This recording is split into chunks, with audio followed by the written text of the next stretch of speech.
Day 1, I'm trekking the Salkantay Pass. We left our Cusco apartment at 4 a.m. to meet the group for 4:15 a.m. Dan and I walked across town, that's where we met the group, and then we headed to Matsapayo for a rest stop and for breakfast at this tiny little place. It was about $4 for coffee, fresh fruit, scrambled eggs, toast, jam and butter, and fresh avocado. Then we had a brief meeting at this town square where a guide told us a little bit about the town, and then we hopped back in the van to head to our starting point for the trek. Once we got to our starting point, we met the rest of our crew. We have a chef, a chef's assistant, 2 horsemen, a bunch of mules to carry our heavier gear, and our guide. The rest of the crew went ahead, but our guide stayed with us.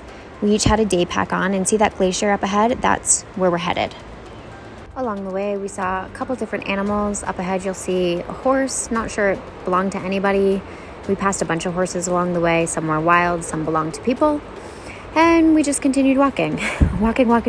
21,827 steps, according to my tracker, in case you're interested. And finally, we got to our campsite. That's hot water you see in those little dishes to wash our hands. Everyone was exhausted, and after a quick nap in the sun, which felt so nice because it had been kind of chilly most of the day up until that point, we sat down for lunch. This is our campsite. We each had a stuffed potato as an appetizer.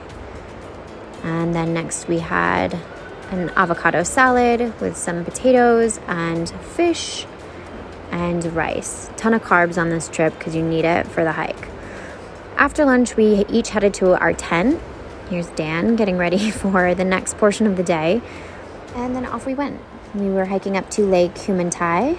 And halfway up, our guide gave us this alcohol infusion to put on your hands and inhale. It helps with altitude sickness. Okay, watch my eyes.